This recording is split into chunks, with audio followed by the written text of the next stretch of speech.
ఏ పాపాల నిమిత్తము యేసయ్య సిలువలో ప్రాణం అర్పించాడో जिस जिस पापी के लिए परमेश्वर यीशु मसीह ने क्रूस पर अपनी जान दी, ఆ పాపాలకి మనలో నిలిచి ఉండకూడదనేది దేవుని ఉద్దేశం. वो पाप हमारे अंदर नहीं रहना चाहिए करके परमेश्वर का उद्देश्य है।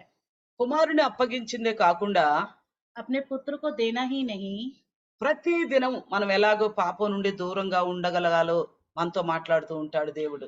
तो हमें प्रतिदिन पाप से कैसे दूर रहना चाहिए, यीशु परमेश्वर हमसे बात करता है। ఎందుకంటే ఏ విధము చేత కూడా మనల్ని పోగొట్టుకోవటం ఆయనకి ఇష్టం లేదు. क्योंकि परमेश्वर हमसे हमें अपने आप से दूर नहीं करना चाहता। ఆయన ఒకటే కోరిక, उन, మనమందరం ఆయన సంతానం కాబట్టి उनका एक ही उद्देश्य है, क्योंकि हम सब उनके पुत्र हैं। కాబట్టి ఆయనతో పాటే మనం నివసించాలని ఆయనకున్న మంచి గొప్ప ఆశ అది. तो वो चाहते हैं कि हम हमेशा उनके साथ बने रहे, वो उनकी एक बहुत बड़ी आशा है। కాబట్టి చూడండి, మనం పాపులుగా ఉండగానే కదా యేసయ్య మన కోసం ప్రాణం అర్పించిన విషయం మనకు తెలుసు. तो आप सब जानते हैं, हम लोग पापी थे, हमारे लिए यीशु मसीह ने जान दिया। ఎప్పుడు మన కోసం పాపాల కోసం ప్రాయశ్చిత్తం చేశాడు చెప్పండి? कौन सा समय में हमारे लिए पाप के लिए प्रायश्चित करा? जब हम पापी ही थे. ఎప్పుడు మనం పాపంలో ఉండగానే. तो फिर అయితే మరి మనల్ని పాపంలో ఉండగానే క్షమించాడు కాదా అని చెప్పి ఇంకా పాపంలో ఉందామని చెప్పండి?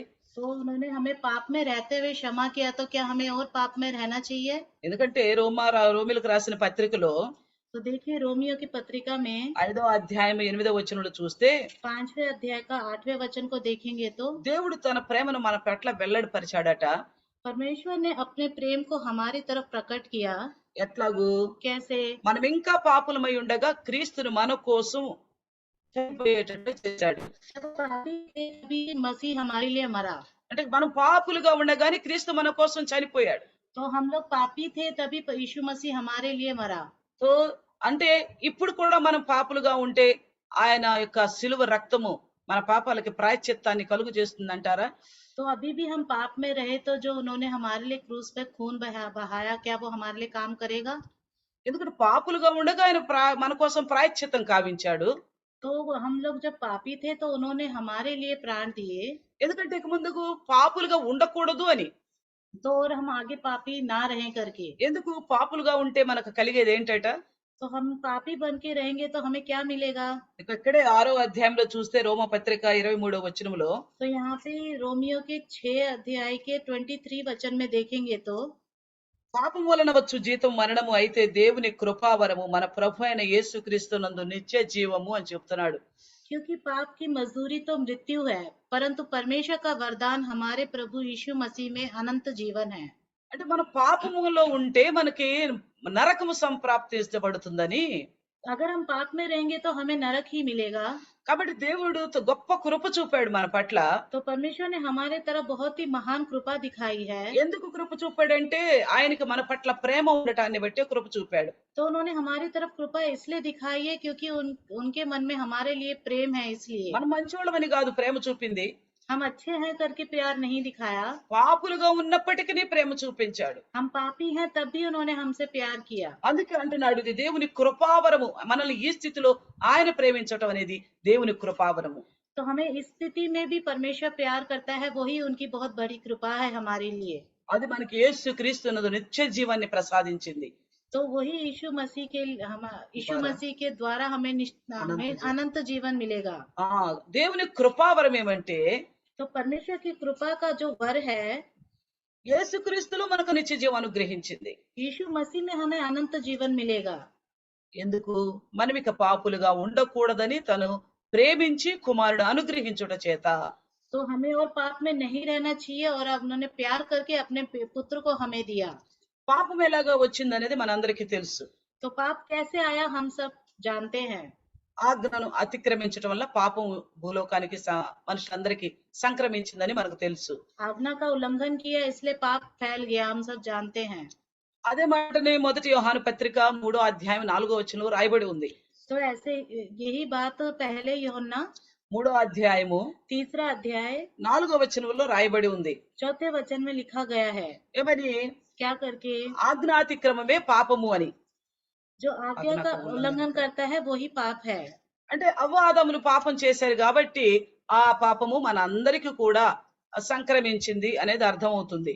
तो अव्वा आदाम ने पाप किया तो वही पाप हमारे तक फैल गया। ఇక్కడ చూడండి రోమీలకు రాసిన పత్రిక तो यहाँ पे देखिए रोमियो మన 5వ అధ్యాయము 14వ వచనంలో చూస్తే 5वें अध्याय का 14 वचन देखेंगे तो అయినను ఆదాము చేసిన అతిక్రమమును బోలి పాపము చేయని వారి మీద కూడా ఆదాము మొదలుకొని మోషే వరకు మరణము ఏలెను అని రాయబడి ఉంది. तो भी आदम से लेकर मूसा तक मृत्यु ने उन लोगों पर भी राज्य किया जिन्होंने उस आदम जो उस आने वाले का चिन्ह है के अपराध के समान पाप न किया। మనం పాపము చేయకపోయినా కానీ अगर हम पाप ना भी करें तो ఆదాము చేసిన పాపాన్ని బట్టి ఈ పాపం మన అందరికి కూడా మరి వచ్చిందన్నట్లుగా వాక్యం చెప్తుంది. तो आदम ने जो पाप किया उसी वजह से ये पाप हमारे तक आ गया। కాబట్టి ఇప్పుడు మనం పాపులం కాదు అంటానికి వీల్లేదు. तो इस वजह से हम पापी नहीं हैं कह नहीं सकते। అందుకంటున్నాడు ఆదాము మొదలుకొని మోషే వరకు పాపము రాజ్యమేలింది అంటున్నాడు, మరణము రాజ్యమేలింది అంటున్నాడు. तो यहाँ पे बताया गया कि आदम से लेकर मूसा तक मृत्यु ने उन लोगों पर राज्य किया। అంటే మరణం ఏలటం అంటే ఏంటి?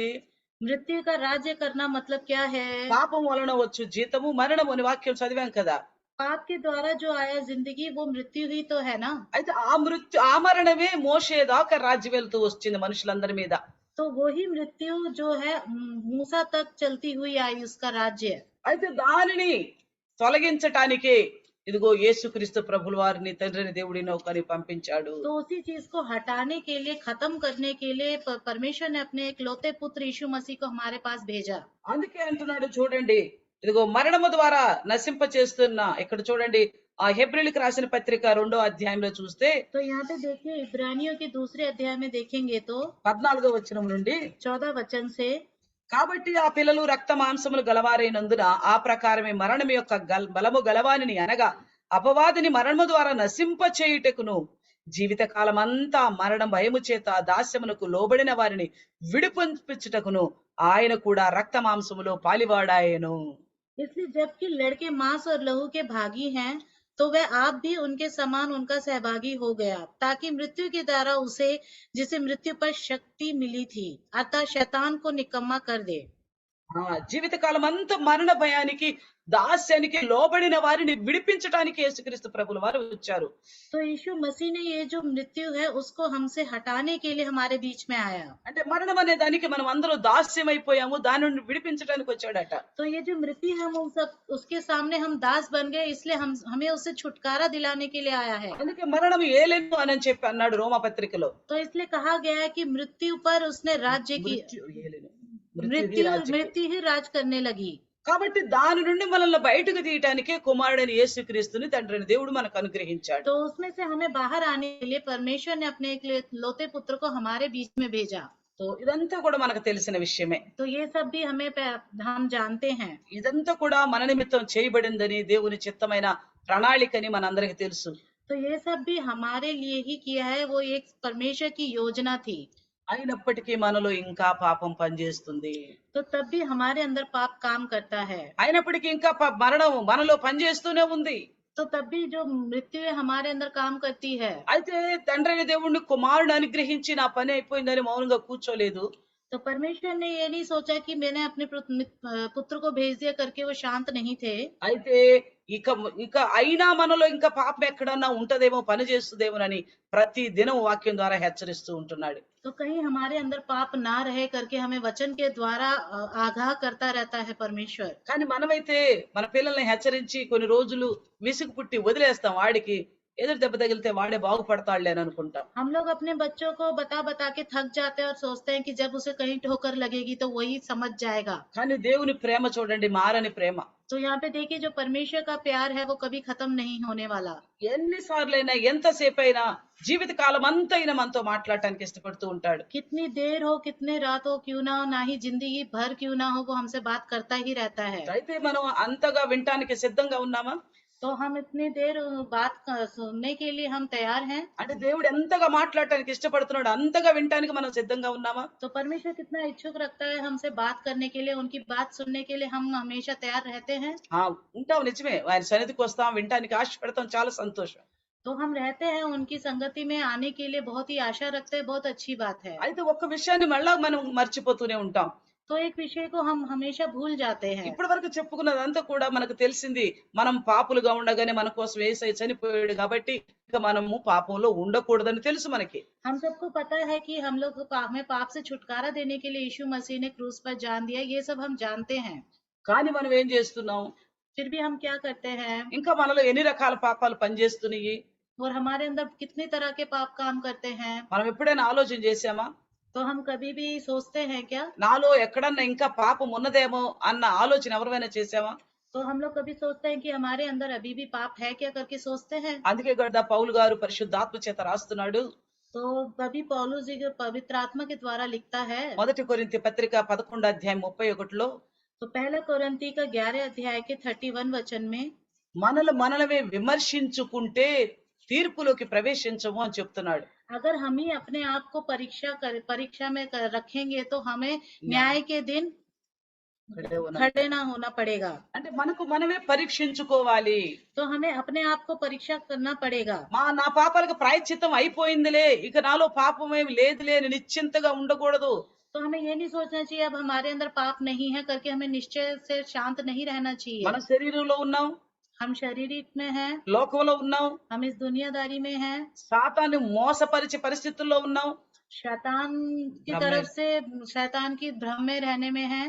కాబట్టి మనం పరీక్షించుకోపోతే గనుక ఖచ్చితంగా మనం దెబ్బతింటాం. अगर हम अपने आप को परीक्षा में नहीं रखेंगे तो हम बहुत धोखा खाएंगे। అందుకే బైబిల్లో ప్రతి చిన్న విషయాన్ని కూడా మనకు అర్థమయ్యే రీతిలో పరిశుద్ధాత్మ దేవుడు రాస్తూ వస్తున్నాడు. तो ये देखिए बाइबल में हर एक छोटे विषय को बहुत ही अच्छे से लिखा गया है। మనము సందేశాన్ని అంగీకరించని వాడు మూర్ఖుడు అని మనకు తెలుసు. हम जानते हैं जो संदेश को स्वीकार नहीं करता वो मूर्ख है। కానీ సందేశం ఖచ్చితంగా వినేదెవరు అసలుకి? तो सच में जो संदेश है कौन सुनता है? ఎవరు వింటారు ఉపదేశాన్ని చెప్పండి? कौन सुनता है उपदेश को? చూస్తే క్రైస్తవ్యంలోనే మనకు కనిపిస్తుంది అది. तो देखिए वो विश्वासियों के अंदर ईसाइयों के अंदर ही दिखाई देता है। వినేది ఎవరు? మనమే కదా. లోకం అంతట్లో అందరికంటే ఎక్కువగా వినగలిగిన శక్తి మనకే ఉంది. तो जो पूरी दुनिया में हमें सुनने की जो ज्यादा शक्ति है हमारे अंदर ही है। అందుకే ఎన్ని ప్రార్థనల కన్నా వెళ్తాము, ఎన్ని ప్రార్థనలైనా అటెండ్ అవుతాం, ఎంతసేపు దేవుని సన్నిధిలో ఇష్టపడతాం. तो हम कितने भी प्रार्थना को अटेंड करते हैं, परमेश्वर के सम्मुख बैठने के लिए बहुत अच्छा इच्छुक रहते हैं। కానీ ఉపదేశాన్ని వింటాం, కానీ तो उपदेश को सुनते तो हैं, దేవుని మాటలు వింటాం, కానీ परमेश्वर की बातों को सुनते तो हैं, కానీ విన్నదాని ప్రకారం నడవం. तो जैसा सुनते हैं हम उस प्रकार नहीं चलते हैं। దానికి ఎందుకు నడవని వారిని ఏమని వాక్యం సెలవిస్తుంది? जो नहीं चलता उनके बारे में वचन क्या कहता है? సామెతల గ్రంథంలో చూస్తే नीति वचन में देखेंगे तो 1వ అధ్యాయంలో पहले अध्याय में ఏమంటున్నాడు చూడండి. 7వ వచనంలో 2వ లైన్లో రాస్తున్నాడు చూడండి. 7वें वचन के दूसरे लाइन में कहता है, మూర్ఖులు జ్ఞానమును ఉపదేశమును తిరస్కరించుదురు. शिक्षक को मूढ़ ही लोग तुच्छ जानते हैं। ఇప్పుడు మనం వినటానికి వచ్చేమో విశ్వాసులమయ్యాము. हम सुनने के लिए आए हैं और विश्वासी हो गए। యేసు రక్తం ద్వారా కడగబడేమో పరిశుద్ధులమయ్యాము. यीशु मसीह के लहू के द्वारा पवित्र हुए। యేసుక్రీస్తుని అంగీకరించడతారేమో దేవుని పిల్లలమయ్యాము. यीशु मसीह को अंगीकार किया तो हम उनकी संतान बन गए। కానీ విన్నదాన్ని మనము అనుకరించటల్లా, స్వీకరించటల్లా ఉపదేశాన్ని. जो हम सुनते हैं उस उपदेश को स्वीकार नहीं करते हैं। ఉపదేశం ఎందుకు ఉన్నది అసలు చెప్పండి? तो उपदेश किस लिए है बताइए? చెప్పండి, ఉపదేశం దేనికి ఉంది? तो उपदेश किस लिए है? చూడండి, देखिए తిమోతిలకు రాసిన పత్రిక, 2వ తిమోతిలకు రాసిన పత్రిక 2 तिमोथियुस 3వ అధ్యాయము 3 अध्याय, ఇక్కడ చూడండి 16, 17 వచనాలు చూస్తే, यहाँ पे 16 और 17 वचन को देखेंगे तो దైవ సన్నద్ధుడై ప్రతి సత్కారమునకు పూర్ణముగా సిద్ధపడి ఉండునట్లు దైవావేశం వలన కలిగిన ప్రతిలేఖనము ఉపదేశించుటకును, ఖండించుటకును, తప్పుదిద్దుటకును, నీతి యందు శిక్షణ చేయుటకును ప్రయోజనకరమై ఉన్నది అని ఉంది. संपूर्ण पवित्र शास्त्र परमेश्वर की प्रेरणा से रचा गया है और उपदेश और समझाने और सुधारने और धार्मिकता की शिक्षा के लिए लाभदायक है, ताकि परमेश्वर का जन सिद्ध बने और हर एक भले काम के लिए तत्पर हो जाए। ఇప్పుడు చెప్పండి, ఉపదేశం ఎందుకు ఉంది? तो अब बताइए उपदेश किस लिए है? మనకి ఇవ్వబడిన ఈ లేఖనం ఎందుకు ఉందో చెప్పండి. तो हमारे लिए ये जो ग्रंथ है किस लिए है? ఎందుకుంది? ఉపదేశించడానికి, ఖండించడానికి, తప్పు దిద్దించడానికి, నీతి యందు శిక్షణ చేయుటకు ప్రయోజనకరమై ఉన్నది. यहाँ पे दिया गया है उपदेश इसलिए समझाने और सुधारने और धार्मिकता की शिक्षा के लाभदायक हमें मिले। అందుకే కదా సందేశం ఉంది. तो इसलिए तो यही संदेश है। అందుకే కదా ఉపదేశం ప్రతిరోజు వింటాం మనం. तो इसलिए तो हम उपदेश को हर एक दिन सुनते हैं। ఎందుకు? మనల్ని సరి చేయటానికి ఉపదేశం ఉంది. तो हमें सुधारने के लिए ही ये उपदेश है। మనలోని తప్పులు ఖండించడానికి ఉపదేశం ఉన్నది, ఇవ్వబడింది. हमारे अंदर जो गलतियां हैं उसको सुधारने के लिए ही, खंडन करने के लिए ही ये उपदेश है। మన తప్పులు దిద్దటానికి ఈ సందేశం ఉన్నది. तो हमें अपनी गलतियों को सुधारने के लिए ही ये उपदेश है। మనం నీతిలో మంచి క్రమశిక్షణ కలిగి ఉండాలని నేర్పటానికే ఉపదేశం చేయబడుతుంది. हमें धार्मिकता की अच्छी शिक्षा में रहना चाहिए करके ही ये हमें बताया गया है। అయితే మనం ఉపదేశం వింటున్నాం. तो हम उपदेश तो सुनते हैं। సామెతల గ్రంథం 1వ అధ్యాయం 7వ వచనంలో అన్నట్లుగా तो जैसे नीति वचन के पहले अध्याय के 7वें वचन में बताया गया, మూర్ఖులు ఏం చేస్తున్నారు? मूर्ख लोग क्या करते हैं? జ్ఞానమును దేవుని ఉపదేశమును తిరస్కరిస్తున్నారు. ज्ञान को, परमेश्वर की शिक्षा को तुच्छ जानते हैं। ఇప్పుడు వాక్యం వినటానికి వచ్చిన వాళ్ళని మనం విశ్వాసులని అంటాం. जो वचन सुनने के लिए आते हैं हम उन्हें विश्वासी कहते हैं। ఆ కూర్చున్న వారిని వాక్యం అంటుంది మూర్ఖులు అని. जो बैठा हुआ है उसे वचन कहता है मूर्ख। ఒప్పుకుందామా? ఈ పేరుని స్వీకరిద్దామా? इस नाम को हम स्वीकार करें। చాలా చక్కగా ఉంది కదా ఈ పేరు. बहुत अच्छा है ये नाम। మూర్ఖులు అనే పేరు చాలా బాగుంది కదా. जो मूर्ख ये नाम बहुत अच्छा है ना? బాగుందా? చెప్పరేంటి? బాగుందా? अच्छा है। మూర్ఖులని పిలవబట్టడానికి ఇష్టపడతామా? मूर्ख करके हम बुलाए जाना पसंद करते हैं। ఎవరు కనీసం ఇంటోళ్ళన్నా ఏంటి మూర్ఖత్వం అంటే ఇంట్లో ఒప్పుకోరు. घर के लोगों को ही अगर हम कहें कि क्या तेरी ये मूर्खता है, बोलते ही वो लोग अपने आप को ये बात स्वीकार नहीं करते हैं। ఎవరన్నా మనల్ని మూర్ఖుడా అని పిలిస్తే ఇష్టపడతామా? వినటానికి అంగీకరిస్తామా? अगर कोई हमें ये कहे मूर्ख तो हम ये सुनना पसंद करते हैं। కానీ వాక్యం ఏం చెప్తుందో చూడండి. तो वचन क्या कहता है देखिए। నువ్వు ఇష్టపడతం లేదు మూర్ఖుడనే పేరుకు అంటే पसंद नहीं करता ये मूर्ख बात, నువ్వేం చేయాలా? तो आपको क्या करना है? ఉపదేశాన్ని అంగీకరించాలా. जो उपदेश है उसे स्वीकार करना है। ఉపదేశాన్ని అంగీకరించకపోతే మనం తప్పిపోతాం. अगर हम उपदेश को स्वीकार नहीं करेंगे तो हम भटक जाएंगे। అందుకే ఏమంటున్నాడంటే తప్పిపోయిన వాళ్ళు ఎలా ఉంటారు? तो क्या कहते हैं जो भटक जाते हैं वो कैसे रहते हैं? పూర్వము తమ పాపాల విషయంలో ప్రాయశ్చిత్తం కలిగిందన్న విషయాన్ని కూడా మర్చిపోతారట. जो पूर्व काल में उन्होंने अपने जो पाप को स्वीकार किया था उस बात को प्रेजेंट में भूल जाते हैं। మనం సందేశం ఉపదేశములోకి వచ్చి గనక అంగీకరించకపోతే तो हम उपदेश को सुनते हुए संदेश में रहते हुए अगर हम अपने आप को नहीं परखेंगे तो ఎలా ఉంటది మన పరిస్థితి? हमारी स्थिति कैसी होगी? ఒకప్పుడు నా పాపాలు పరిగణించబడ్డాయి అన్న విషయాన్నే మర్చిపోయి ప్రవర్తిస్తాం.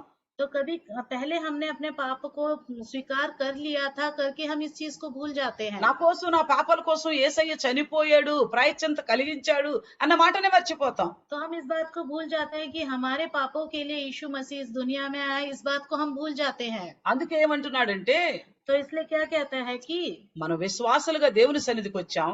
तो हम विश्वासी होकर परमेश्वर की संगति में आए। సందేశం అనేది ఎప్పుడు కూడా ఖండించటానికే ఇవ్వబడింది గాని శబాష్ అని చెప్పటానికి ఇవ్వబడాల. जो संदेश है हमेशा आपकी गलतियों को सुधारने के लिए बताया गया, ना कि शाबाशी देने के लिए नहीं। ఇది సన్మాన సభ అంటామా? ये सम्मान करने की सभा है क्या? ఎవరన్నా సన్మానించటం అంటే అప్పుడు మనం ఖండించలేము. अगर किसी को सम्मान करना हो तो हम उसकी गलतियां नहीं दिखा सकते। ఎందుకు? ఆ సభ ఏంటి? సన్మానించేది. तो ये सभा क्या है? सम्मान करने की सभा है। కాబట్టి హో మంచోడు, గొప్పోడు అని షాలులు గొప్తాం, పూలగుచ్చాలు ఇస్తాం. अच्छा है, बहुत ही अच्छा इंसान है करके मुझसे शॉल ओढ़ते हैं और बहुत ही अच्छा फूलों का गुच्छा देते हैं। ఇది ఏమి సభ? మనం కూడుకున్న సభ ఏంటి? तो ये जो हम इकट्ठा हुए ये कौन सी सभा है? దేవుని ఉపదేశాన్ని వినటానికి కూడుకున్నాం. तो ये परमेश्वर के उपदेश को सुनने के लिए इकट्ठा हुए हैं। ఉపదేశానికి ఉన్న లక్షణం ఏంటి? उपदेश का का लक्षण क्या है? మన తప్పులు దిద్దటము, ఖండించటము, సరి చేయటము, నీతి యందు శిక్షణ ఇవ్వటము. तो उपदेश का लक्षण ये है कि हमें सुधारना और हमें सिखाना और धार्मिकता की शिक्षा के द्वारा हमें लाभ देना। ఎందుకంటే నేర్చుకున్నప్పుడు మనము విన్న దాన్ని బట్టి ప్రవర్తించగలుగుతాం. अगर हम सीखेंगे तो जो हमने सुना है उसके द्वारा हमारा प्रवर्तन होगा। ఎందుకంటే యేసుక్రీస్తు ప్రభుల వారు కూడా तो यीशु मसीह ने भी మత్తయి సువార్త 28వ అధ్యాయంలో तो मत्ती सुसमाचार 28 अध्याय में చూడండి శిష్యులతో ఏమని చెప్తున్నాడంటే अपने शिष्यों से यीशु मसीह ने क्या कहा? 20వ వచనం ఆఖరి వచనంలో చూస్తే 20वें वचन में देखेंगे तो నేను మీకు ఏ ఏ సంగతులను ఆజ్ఞాపించితినో వాటన్నిటినీ గైకొనవలెనని వారికి బోధించుడి అని చెప్పాడు. उन्हें सब बातें जो मैंने तुम्हें आज्ञा दी है मानना सिखाओ, और देखो मैं जगत के अंत तक सदा तुम्हारे संग रहूंगा। ఉపదేశానికి శిష్యులను పంపిస్తూ ఏమని చెప్పాడు యేసయ్య? उपदेश देने के लिए अपने शिष्यों को भेजते वक्त क्या कहा यीशु मसीह ने? నేను ఏ ఏ సంగతులు ఆజ్ఞాపించితినో వాటిని గైకొనాలని వాళ్ళకి నేర్పండి. जो बातें मैंने तुम्हें आज्ञा दी है मानना सिखाओ। మరి మనం కూడుకున్న ప్రతిసారి కూడా వాక్యం మనకు నేర్పుతుంది ఇదే. तो हम हमेशा जब इकट्ठा होते हैं तो वचन हमें यही सिखाता है। మనం ఎలా పాపము నుండి దూరంగా ఉండగలుగుతాం, तो हम कैसे पाप से दूर रहेंगे, ఎలా మనలో ఉన్న పాపాలని గుర్తించగలుగుతాం. कैसे हम अपने अंदर के पाप को पहचान पाएंगे। ఎందుకంటే పాపము యేసుక్రీస్తు ప్రభుల వారు మనం పాపులుగా ఉండంగానే రక్తం కాచినప్పటికీ जब हम पापी थे उस समय यीशु मसीह ने हमारे लिए खून बहाया, तब भी మనం ఈ మాటను అంగీకరించిన తర్వాత కూడా इस बात को हमारा स्वीकार करने के बाद भी పాపాల విషయంలో పశ్చాత్తాపం పడిన తర్వాత కూడా पाप के विषय में हमने पश्चाताप पाया, तब भी ఇంకా మనలో ఏదైనా పాపం అనేది ఉన్నదంటే और हमारे अंदर पाप है तो మనం ఖచ్చితంగా నరకానికే. तो हम सच में नरक में जाएंगे।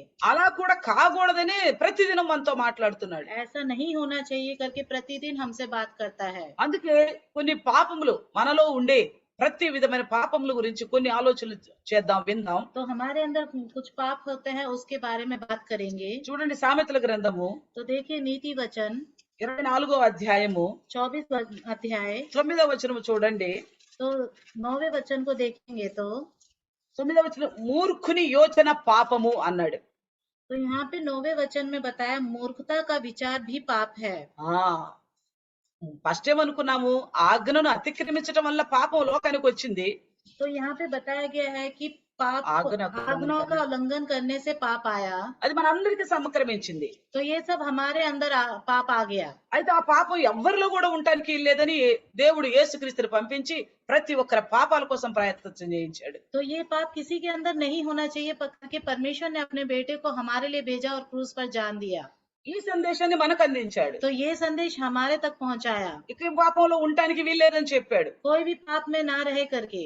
అయినప్పటికీ మూర్ఖులుగా ఉండి ఉపదేశాన్ని తిరస్కరిస్తున్నాం.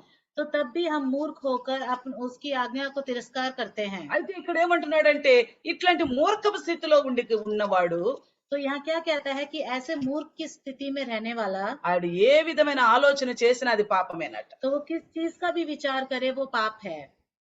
మనకు పుట్టుకతో వచ్చిన పాపానికైతే ప్రాయశ్చిత్తం అయిపోయింది. तो जो हमारे पैदाइश से जो पाप है उसका पश्चाताप तो हो गया, ప్రాయశ్చిత్తం प्रायश्चित तो हो गया। ఆ యేసుక్రీస్తు ప్రభుల వారు దానికి ప్రాయశ్చిత్తం కలిగించాడు. तो यीशु मसीह ने उसका प्रायश्चित तो करा दिया। వాక్యం వినకుండా మూర్ఖత కలిగి ఉన్నవాడు ఇంకా ఆలోచనలో పాపం చేస్తున్నాడు. तो इस वचन को स्वीकार ना करते हुए अभी भी जो पाप में बना रहता है वो मूर्खता है। అంటే ఉపదేశాన్ని అంగీకరించని వాడు మూర్ఖుడు అన్నాం. जो उपदेश को स्वीकार नहीं करता वो मूर्ख है। అంటే ఈ తప్పు దిద్ది ఖండించి సరి చేసే దాని ప్రకారంగా సరి చేసుకోలేదనుకో, जो अपनी गलतियों को स्वीकार नहीं करता ఆ మనిషి పాపము, తన ఆలోచనల పాపము. तो वो इंसान ही पापी है, उसकी सोच पाप है। మూర్ఖునిగా ఉన్నాడు, సరి చేసుకోలేదు అంటే అతని ఆలోచనలు పాపం. तो मूर्ख है और उसने अपने जो सोच विचार को अगर ठीक नहीं किया तो वो भी पाप है। కాబట్టి మనము మూర్ఖులుగా ఉన్నామంటే వాక్యమే కదా నేను వినంది, చెప్పినట్టే కదా నేను నడవంది అని అనుకుంటున్నామేమో. अगर हम मूर्ख बन के रहेंगे, वचन ही तो नहीं सुन रहा, जैसे बताया वही तो नहीं सुन रहा करके अगर सोच रखेंगे तो మిగిలినంతా కూడా నేను బానే ఉన్నానులే అనుకోవచ్చు. तो बिल्कुल पूरा हर चीज में तो मैं ठीक ही हूँ सोच सकता है। కానీ మూర్ఖునిగా ఉన్న ఆ స్వభావం ఎంత ప్రమాదం అంటే तो जो मूर्ख बन के रहना वो जो स्वभाव है वो कितना हानिकारक है कि మన ఆలోచనలు కూడా పాపం వైపు మళ్ళిస్తది. तो हमारी सोच को पाप की तरफ ले जाता है, దేవుని చిత్తానికి వ్యతిరేకంగా నడిపిస్తుంది మనల్ని. तो परमेश्वर का जो चाहता है इच्छा उसके बिल्कुल विरोध करता है। మచ్చుకి ఎలాగ నడిపిస్తుందంటే, ఉదాహరణకి उदाहरण के लिए చూడండి సామెతల గ్రంథము 10 అధ్యాయము, तो देखिए नीति वचन 10 अध्याय, సామెతల గ్రంథం 10వ అధ్యాయం 16 వచనంలో చూస్తే नीति वचन 10 अध्याय के 16 वचन को देखेंगे तो ఇక్కడ కూడా ఒక మాట రాయబడి ఉంది, यहाँ पे भी एक वचन लिखा गया है 10:16. చూడు, భక్తి కింద వచ్చి లైన్ లో రాయబడి ఉంది, భక్తిహీనునికి కలుగు వచ్చుబడి పాపము పుట్టించును అని. परंतु दुष्ट के लाभ से पाप होता है। ఇక్కడ ఆలోచనలు పాపం అన్నాడు. ఎవరి? మూర్ఖుని ఆలోచనలు. तो यहाँ पे क्या बोला है कि यहाँ पे सोच ही पाप है, मतलब जो मूर्ख है उसके सोच पाप है। అంటే మూర్ఖుడు అంటే ఎవరు? मूर्ख मतलब कौन है? విన్న వాక్యాన్ని బట్టి సరి చేసుకొని వాడు. जो वचन सुना है उसके द्वारा अपने आप को जो नहीं सुधारता। అయితే ఇప్పుడేమంటున్నాడు? तो यहाँ पे अब क्या कहता है? అటు సరి చేసుకొని విశ్వాసిని ఏమంటాం మనం? जो अपने आप को नहीं सुधारता उस विश्वासी को क्या कहते हैं? భక్తిహీనుడు. भक्तिहीन। అంటే హీన దశలో ఉంది భక్తి. जो उसकी जो भक्ति है हीन की दशा में है। అయితే అతను అలాంటి ఆలోచనలు కలిగిన వాడు తప్పు చేస్తాడు అంటానికి ఆధారం ఇక్కడ మనకు కనిపిస్తుంది. तो यहाँ पे बताया कि वो उसकी सोच ऐसी है और वो गलत कर सकता है। ఎలాంటి తప్పు చేస్తాడో చూడండి, ఏమంటున్నాడో చూడండి. तो कैसी गलतियां करता है देखिए, 10వ అధ్యాయం 16 వచనంలో नीति वचन 10 अध्याय के 16वें वचन में ఏం చేస్తాడంట? అతను ప్రయత్నాలతో, అతను సొంత బుద్ధితో, భక్తిహీనతతో సంపాదించినంతా కూడా పాపంతోనే సంపాదిస్తాడు. तो वो अपने खुद की बुद्धि से और अपने सोच विचार से जो भी कमाता है वो सारा पाप ही कमाता है। ఎందుకంటే తను ఉపదేశానికి లోబడడుగా. क्योंकि वो उपदेश के सामने अपने आप को कम नहीं करता है। ఉపదేశానికి లోబడితే ఏం చేస్తాడు? अगर उपदेश को स्वीकार करेगा तो क्या होगा?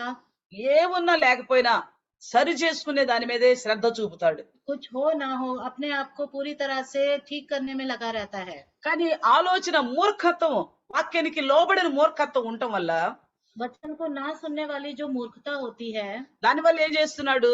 उसके द्वारा क्या करता है? ఆలోచనలో పాపం. अपनी सोच में पाप। ఎలాంటి పాపం?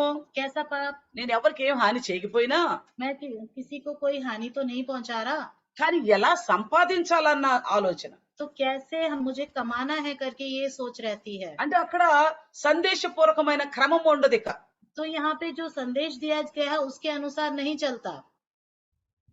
మనం కీర్తన గ్రంథంలో చూస్తే तो यहाँ पे हम भजन संगीता में देखेंगे तो చూడండి 15వ అధ్యాయంలో यहाँ 15 अध्याय में ఇక్కడ చూడండి, ఇక్కడ ఏమంటున్నాడు?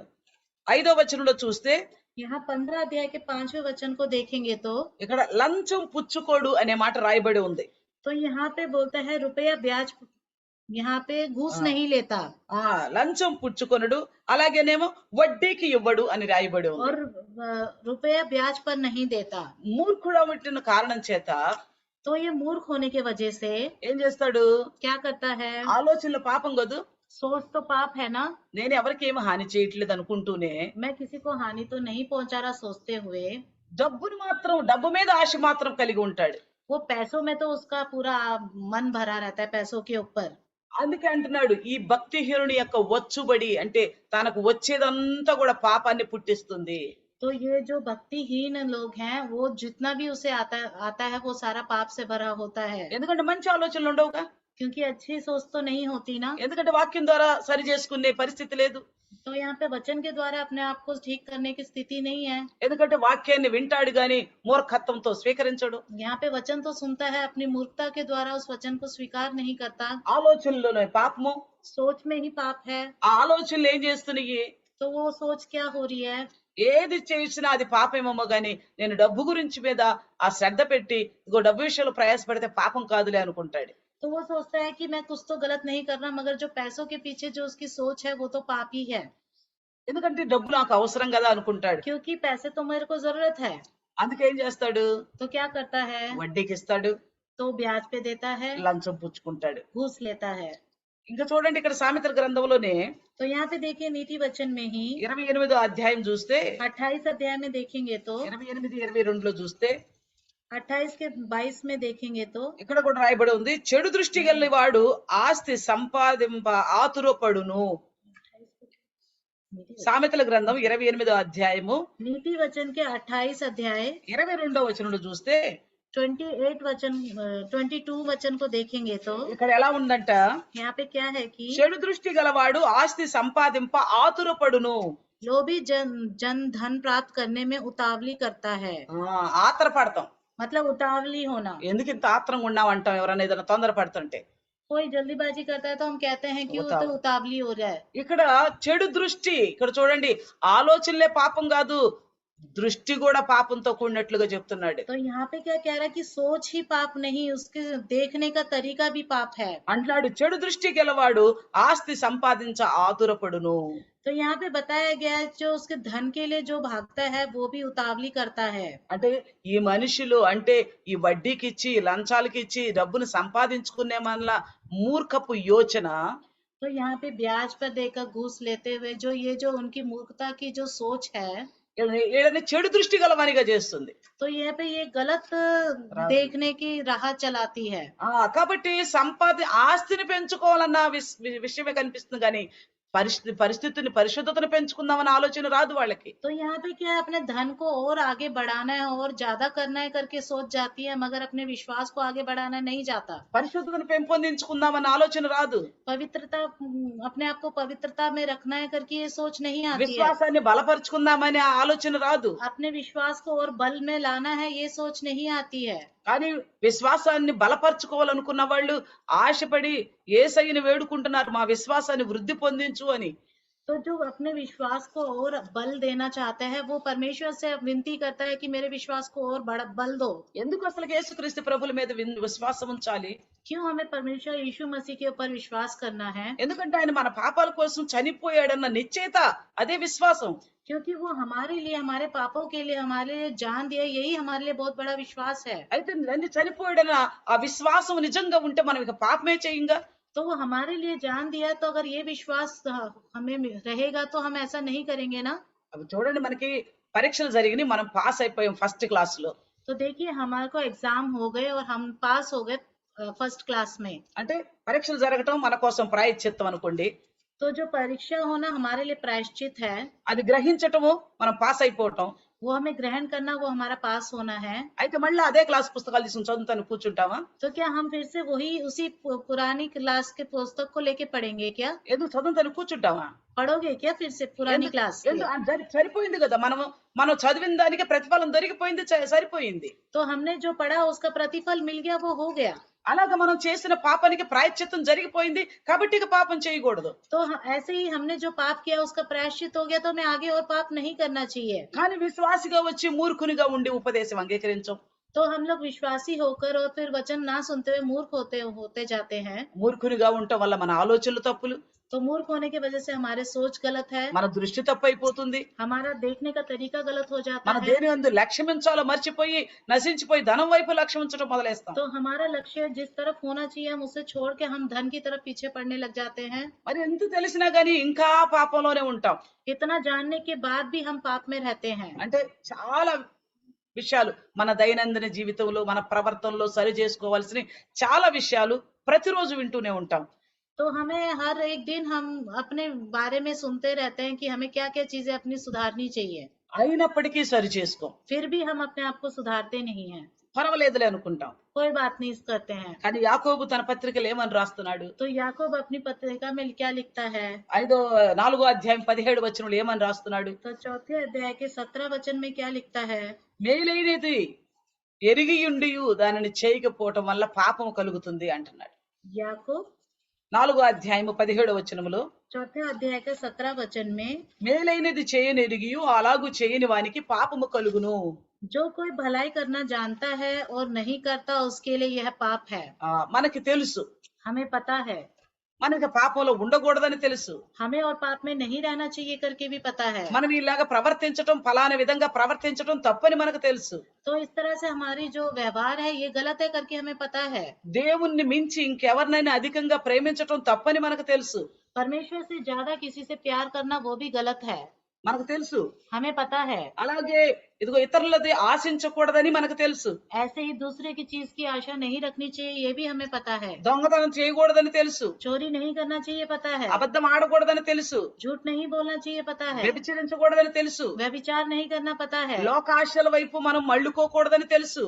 दुनियादारी की आशा में हमें नहीं जाना चाहिए करके पता है। సమయాన్ని వ్యర్థంగా ఉపయోగించకూడదని తెలుసు. जो समय है उसे व्यर्थ नहीं करना चाहिए करके पता है। ఇతరులకు క్షమించాలని తెలుసు. सामने वाले को हमें क्षमा करना चाहिए करके पता है। శత్రువులను సైతం ప్రేమించాలని తెలుసు. शत्रुओं को प्यार करना है करके पता है। తండ్రి అయిన దేవుణ్ణి పూర్ణ ఆత్మతోనూ పూర్ణ మనసుతోనూ పూర్ణ హృదయంతో సేవించాలని తెలుసు. जो परमेश्वर पिता है उसे पूरे मन से, अपने पूरे तन से परमेश्वर को हमें विश्वास करना चाहिए करके पता है। ఎన్ని తెలిసినా గాని ये सब जानते हुए भी ఎందులో ఒక దానిలో ఎవరో ఒకళ్ళము తెలిసి కూడా చేస్తూనే ఉన్నాం. ये सब जानते हुए भी हम में से कोई ना कोई ये सब चीजें नहीं करता है। ఇందులో ఏదో ఒక దాన్ని చేస్తూనే ఉన్నాం. तो इसमें हर एक चीज में हम करते ही हैं। इसमें से कोई ना कोई एक विषय को करते जा रहे. ఇందులో ఏదో ఒక దాన్ని చేస్తూనే ఉన్నాం. కాబట్టి అంటున్నాడు తెలిసి కూడా చేసింది పాపము. तो यहाँ पे यही कहता है कि जानकर भी जानबूझ के करना पाप है। మనకైతే పాపాలకు ప్రాయశ్చిత్తం అయిపోయిందో, యేసయ్య నా కోసం చనిపోయాడని చాలా ఖచ్చితమైన నిర్ణయంతో ఉన్నాం. మంచిదే. तो हम लोगों ने, हमारे लिए परमेश्वर हमारे पापों के लिए अपने आप को जान दिया, तो हम ये जानते हैं, बहुत अच्छी बात है। కానీ మరి ఎన్ని రకాలుగా పాపం చేస్తున్నామో చూడండి. तो देखिए हम कितनी तरह से पाप कर रहे हैं। ఉపదేశాన్ని అంగీకరించగా మూర్ఖునిగా ఉండి ఆలోచనలతో పాపం చేస్తున్నాం.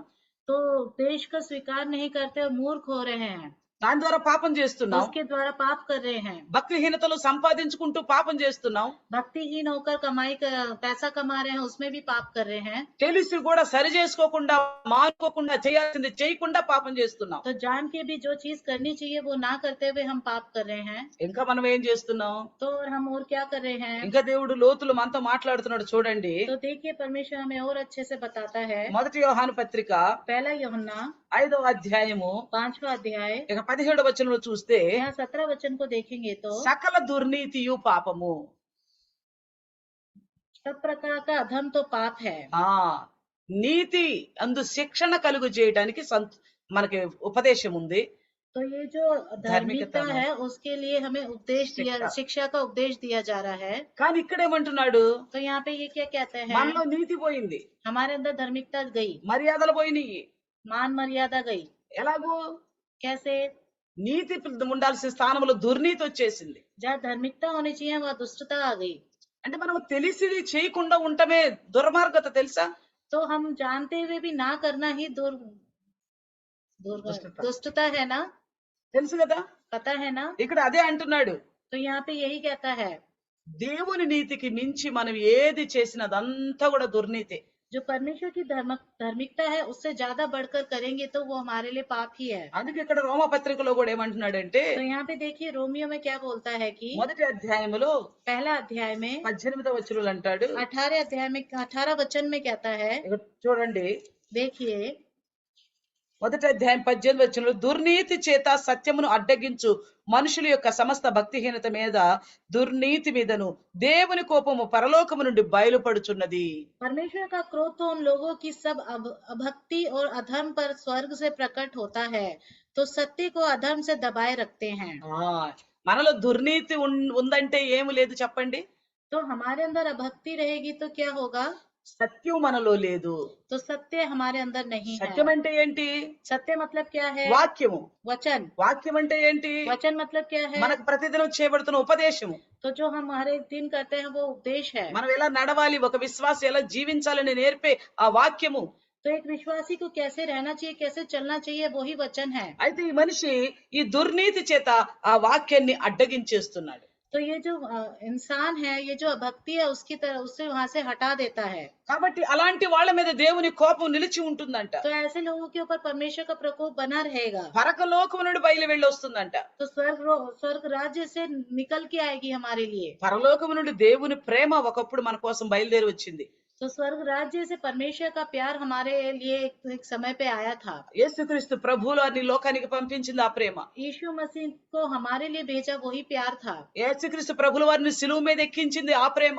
तो यीशु मसीह हमारे लिए क्रूस पे चढ़ा वही प्यार है। కానీ ఇప్పుడు ఎవరైతే ఇంకా దేవుని చిత్తానికి లోబడకుండా ఇంకా పాపంలో యథేచ్ఛగా సాగిపోతున్నారో तो अभी भी जो इसी दुनियादारी में रह रहा है और पाप को और बढ़ाता जा रहा है, సరి చేసుకోవట్లేదు, తెలిసి కూడా సరి చేసుకోవటం లేదు, जान के भी अपने आप को ठीक नहीं कर रहा है, భక్తిహీనతను విడిచిపెట్టుకోవట్లేదు, जो दुष्टता को नहीं खत्म कर रहा है, వాక్యం ద్వారా సరి చేసుకోక మూర్ఖులుగా ఉండిపోతున్నారు, वचन के द्वारा अपने आप को ठीक नहीं कर रहा है और मूर्ख बनता जा रहा है, ఆజ్ఞలను పాటించటం లేదు, आज्ञा का पालन नहीं कर रहा है, ఇలాంటి వారి మీద ऐसे लोगों पर పరలోకము నుండి ఎక్కడి నుండి ప్రేమ వచ్చిందో అక్కడి నుండి అదిగో ఆయన క్రోధము కోపం మన మీదకి బయలుదేరుతుంది. तो जहाँ स्वर्ग राज्य से हमारे लिए प्यार आया था, वहां से ही हमारे लिए क्रोध भी निकल के आएगा। సహించగలుగుతాం ఆయన కోపాన్ని? तो उसके जो गुस्से को हम सहन कर पाएंगे? ఆయన కోపం ఎలాంటిది? उनका गुस्सा कैसा है? సొదొమ గొమొర్రాల మీద దేవుని కోపం వస్తే ఆ పట్టణ పరిస్థితి ఏమైపోయింది? तो सदोमा गोमर में जब परमेश्वर का प्रकोप आया था, तो वहाँ पे क्या हो गया था? सदोमा गोमर, నినివే పట్టణం మీదకి కోపం వచ్చినప్పుడు దేవుడు ఏం చేస్తానన్నాడు? तो निन्वे के ऊपर जब गुस्सा आया था, तो परमेश्वर ने क्या करूंगा कहा था? భూమిలోకం అంతటా కూడా పాపము నిండిపోయినప్పుడు నోవాహు జల ప్రళయానికి సమయంలో దేవుడు ఏం చేసి తన కోపాన్ని అణుచుకున్నాడు? तो पूरी दुनिया में जब पाप बढ़ गया था, तो नोआ के समय में परमेश्वर ने जल प्रलय लाके क्या किया था? తన కోపాన్ని ఎలా అణుచుకున్నాడు? तो अपने गुस्से को उसने कैसे दिखाया? మరి ఆ కోపానికి మనం గురి అయి బ్రతకగలుగుతామా? तो उसका जो प्रकोप हमारे ऊपर आएगा, तो हम उसका सामना कर पाएंगे? కాబట్టి దుర్నీతిని మానుకుందాం, నీతి మనకి అనుగ్రహించబడుతుంది సందేశం ద్వారా. तो दुष्टता को खत्म करते हैं और धार्मिकता हमारे अंदर स्वीकार करते हैं, ఎందుకంటే అది ఉపదేశం ద్వారా మనకు అనుగ్రహించబడుతుంది. तो वो उपदेश के द्वारा ही हमें मिलेगा। మనం వింటున్నాం, మార్చుకోవాల్సిన పద్ధతుల గురించి వింటున్నాం ప్రతిదినం. तो हम अपने आप को बदलने के लिए ऐसी परिस्थिति हम उपदेश के द्वारा सुनते हैं, అయితే మార్చుకోకపోవటం దుర్నీతి. तो अपने आप को नहीं बदलना ही वो दुर्नीति నీ है। తప్పు నిర్ణయాలను సరి చేసుకోకపోవటం దుర్నీతి. तो जो गलत चीजें हैं उसको निर्णय लेना ही दुर्नीति है। నీ యొక్క తప్పు నిర్ణయాలని సరి చేసుకోకపోవటం దుర్నీతి. तो जो तुम्हारी गलत विचार है, अगर उसको ठीक नहीं करेंगे, तो वही गलती दुर्नीति है। కాబట్టి అలాంటి వారి మీదకి దేవుని క్రోధం బయలుదేరి వస్తుంది. तो ऐसे लोगों के ऊपर ही परमेश्वर का प्रकोप आएगा। అంటే నువ్వు ఇంకా ఇన్ని తెలిసి కూడా సరి చేసుకోవట్లేదు అంటే तो इतना जानकर भी अगर अपने आप को तू ठीक नहीं करेगा, तो అసలు విశ్వాసమే లేదేమో. तो विश्वास ही नहीं है तू। పరలోక రాజ్యం ఉందన్న విశ్వాసం లేకపోవచ్చు, तो परमेश्वर का राज्य है, स्वर्ग राज्य है करके विश्वास नहीं होगा, లేక నరకం ఉందని నీకు నమ్మకం లేకపోవచ్చు. तो नरक है करके आपको विश्वास नहीं होगा। ఆ దేవుడు న్యాయం తీర్చేది లేదు, ఏమీ లేదు, ఇదంతా మాయ మిథ్య అనుకుంటున్నావేమో. तो ये परमेश्वर न्याय नहीं करेगा, ये कोई न्याय नहीं है, कुछ नहीं है करके सोच रहे होंगे। ఏదో అలాగ నడుస్తుందిలే, ఏదో చెప్పుకుపోతున్నారు అనుకుంటున్నావేమో. तो ऐसा कुछ चल रहा है, चलते रह रहा है करके सोच रहे होंगे। వాక్యం సెలవిస్తుంది రోమా పత్రిక 14:23లో, तो यहाँ पे रोमियो में बताता है 14 के 23 में, విశ్వాస మూలం కానిది పాపం అంట. जो विश्वास सहित नहीं है। विश्वास सहित नहीं है, वो पाप है। అంటే మనం విశ్వసించక పాకటమే పాపం తెలుసా? अगर हमारा विश्वास नहीं करना ही पाप है। మనం యేసుక్రీస్తుని దేవుని కుమారుడిగా అంగీకరించకపోవటం పాపం.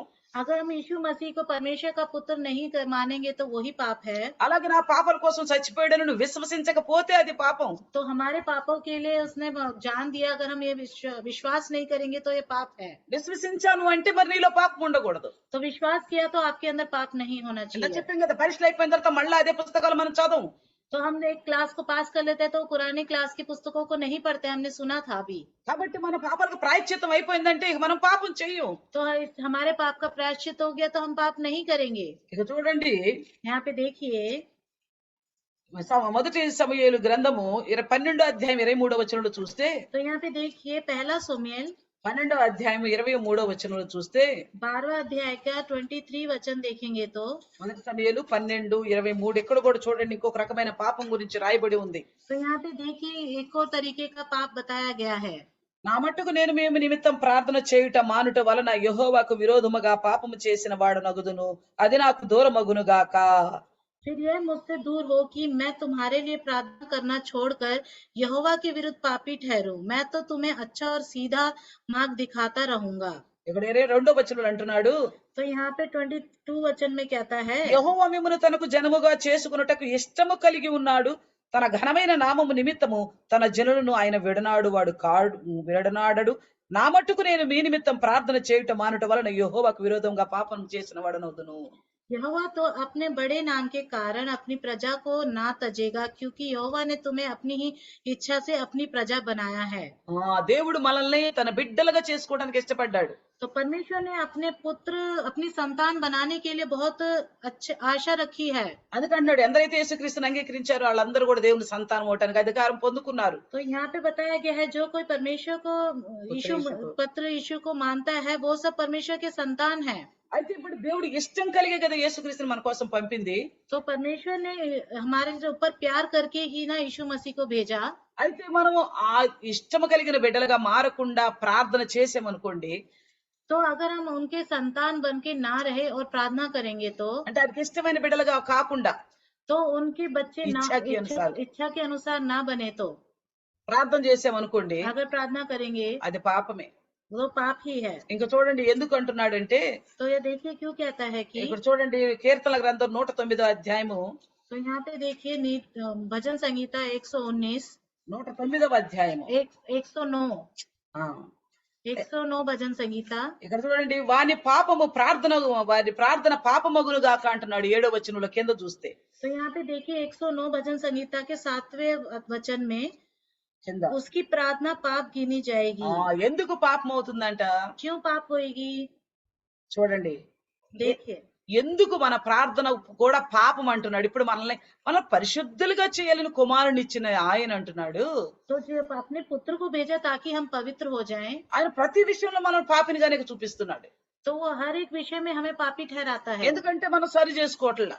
क्योंकि हम अपने आप को ठीक नहीं करते। ఒక్కసారికైతే ఒప్పుకున్నాం, एक बार के लिए तो हमने मान लिया, పాపినన్నాం, पापी है करके बोला, పశ్చాత్తాపడ్డాం, पश्चाताप हुए ఇక చేయనన్నాం, और नहीं करेंगे बोला, కానీ ఇన్ని రకాల పాపం చేస్తూనే వస్తున్నాం. ఇంకా तो हर तरह के पाप करते ही जा रहे हैं। అలా ఉండటం వల్ల మన పరిస్థితి ఎలా ఉందంటే, तो ऐसा करने में हमारी परिस्थिति क्या है कि ఇక్కడ 109వ అధ్యాయం 2వ వచనంలోనేమో, तो 109 भजन संगीता के 2వ వచనంలో दूसरे वचन में ఇతరులను చెరపాలన్న నోరుంటం వల్ల दूसरों को बिगाड़ने का, दूसरों को बिगाड़ने का मुंह रहे तो, కపటం గల నోరుంటం వల్ల, కపట क्योंकि दुष्ट और कपटी मनुष्य ने मेरे विरुद्ध मुंह खोला है। అలాగే అబద్ధం ఆడే లక్షణం ఉండటం వల్ల, तो ऐसे झूठ बोलने का लक्षण हो, ద్వేషము మాటలు ఉండటం వల్ల, द्वेष वाली बातें हो, तो అనవసరంగా ఇతరులతో గొడవలు పెట్టుకోవటం వల్ల, जानबूझ के किसी से झगड़ा करना, అలాగే పగ తీర్చుకునే స్వభావం ఉండటం వల్ల, ऐसे ही किसी से बदला लेने का स्वभाव हो, तो ఇతరులకి కీడు చేయాలన్న స్వభావం ఉండటం వల్ల, किसी का बुरा करने का स्वभाव हो, तो లేక ఇతరుల మీద ద్వేషం ఉంచుకుంటం వల్ల, तो किसी के ऊपर द्वेष हो, तो ఇలా లక్షణాలు ఉన్న వాళ్ళు ఏ ప్రార్థన చేసినా గానీ అది పాపమే. तो ऐसे लक्षण होने वाले, ऐसा लक्षण जिसके अंदर होगा, वो कोई भी प्रार्थना करे वो पाप होगा। అందుకే ఈ మాట అంటున్నాడు. तो देखिए इसलिए कहता है, వాళ్ళ పక్కనంటే అపవాది నిలబడి ఉన్నాడంటే ఇలాంటి వాళ్ళ పక్కన. तो ऐसे लोगों के पीछे शैतान हमेशा खड़ा रहता है। 6వ వచనంలో ఇక్కడే అంటున్నాడు, तो ये देखिए 109 भजन संगीता के 6वें वचन में कहता है, వీళ్ళందరూ తీర్పులోకి వస్తారట, तो इन सबको न्याय के सामने रखा जाएगा, దోషులుగా పరిగణించబడతారు. इन सबको दोषी ठहराया जाएगा। కాబట్టి మనలో పాపం అనేది మచ్చుకైనా కూడా ఉండకూడదని దేవుని ఉద్దేశము. तो हमारे अंदर थोड़ा सा भी पाप नहीं होना चाहिए करके परमेश्वर का उद्देश्य है। ఇన్ని రకాల మనం పాపాలు మనలో ఉంచుకొని इतनी तरह के पाप हमारे अंदर रखते हुए మనం ప్రార్థనే చేసామనుకోండి, अगर हम प्रार्थना ही करें तो వింటాడా? सुनेंगे क्या? వింటాడా? सुनेंगे क्या? ఆయన వింటాడో లేదనే మాట కూడా ఇక్కడే సామెతల గ్రంథం 28వ అధ్యాయం 9వ వచనం ఉందో మీరు చూడండి. तो यहाँ पे वो सुनेंगे कि नहीं सुनेंगे, भजन संगीता 28 अध्याय में, సామెతల గ్రంథం 28 नीति वचन 28 अध्याय में 9వ వచనంలో ఉంది, 9वें वचन में है, ధర్మశాస్త్రాన్ని వినకుండా తమను చెవులు మూసుకుని వాడు నీకు అంటున్నాడు, వాడి ప్రార్థన నాకు హేయము అంటున్నాడు. जो अपना कान व्यवस्था सुनने से मोड़ लेता है, उसकी प्रार्थना घृणित ठहरती है। దేవుని వాక్యం మనకేమి నేర్పుతుంది? परमेश्वर का वचन हमें क्या सिखाता है? పరిశుద్ధుడు అవ్వు, పరిశుద్ధుడు అవ్వు, పరిశుద్ధుడు అవ్వు. पवित्र बन, पवित्र बन, पवित्र बन। ఏ విధమైన పాపానికి నీలో చోటియకు. कोई से भी पाप को अपने अंदर ना जाने दे। వాక్యం మనతో చెప్తుంది, वचन हमसे कहता है, మనం వింటలేదు. हम सुनते नहीं हैं। మనం ప్రార్థన చేస్తే हम प्रार्थना करेंगे तो అది హేయం అంటే అసహ్యమట. वो घृणित है। కాబట్టి ఇన్ని రకాల పాపాలు మనలో తెలియకుండా పనిచేస్తున్నాయి. तो इतनी तरह के पाप हमारे अंदर काम करता है, पता नहीं चलता। కాబట్టి చాలా జాగ్రత్తగా तो बहुत ही ध्यान से పౌలు గారు పత్రికలు అంటాడు, पौलुस जी पत्रिकाओं में कहते हैं। ఆ పాపం అనే చేదు వేరు నీలో ఉందేమో చూసుకో అంటున్నాడు. तो वो जो पाप की जो जड़ है, కడివి कहीं జడు. कड़वी जड़ आपके अंदर ना हो, देख लो। కాబట్టి మనకు మనం పరీక్షించుకుంటే हम अपने आप को परखेंगे మనం పాపులము పరిశుద్ధులు అవ్వగలుగుతాం. तो जो हम पापी हैं पवित्र हो जाएंगे। మనం పాపులుగా ఉండంగానే యేసయ్య కాచిన రక్తం నిజంగా మనల్ని రక్షిస్తుంది. तो जो हम पापी रहते हैं, परमेश्वर यीशु मसीह ने जो हमारे लिए खून बहाया वो सच ठहरेगा। కాబట్టి రండి చిన్న ప్రార్థన చేసుకుందాం. आइए छोटा प्रार्थना करते पवित्र हैं। परमेश्वर धन्यवाद प्रभु जी सुंदर समय के लिए प्रभु. हाँ प्रभु, हम पाप में रहे थे प्रभु जी, तभी अपना पुत्र को हमारे लिए दे दिया. हम जान लिया, भरोसा रखा, बपतिस्मा लिया, विश्वासी माना गया. मगर प्रभु जी आपके पास हर दिन प्रभु जी आपने जो सिखाया उसको हम पालन करने के लिए सुनना पड़ता था प्रभु जी, मगर हम सुनने के लिए आते नहीं, सुनते मूर्ख बन जा रहे. इसलिए हमारी अंदर बहुत प्रकार का पाप काम कर रहे प्रभु जी. इन्हीं सभी प्रकार का पाप के बारे में हम जानने के लिए प्रभु आपने हमसे बात किया. इतनी पाप हमारे अंदर रहकर प्रार्थना करने से आप हमारे प्रार्थना नहीं सुनेगा बोले प्रभु जी. इसलिए जीवित रहते हुए हमारी प्रार्थना नहीं सुनेगा, मरने के बाद प्रभु जी हम पापी ही रहकर प्रभु नरक में चले जाएंगे. इसलिए प्रभु इस प्रकार के पाप में से हर एक को बचाइए, दूर कीजिए परमेश्वर. आपकी महिमा के लिए, आपके राज्य के लिए ये वचन सबको हृदय में 100 गुना फलवंत होने के लिए छोटी से प्रार्थना यीशु के नाम से मांगते हैं. आमीन आमीन. Praise lord. Praise Lord. అందరికీ వందనాలమ్మా. सबको प्रेज लॉर्ड. మరి రేపు 15 ఆగస్టు 15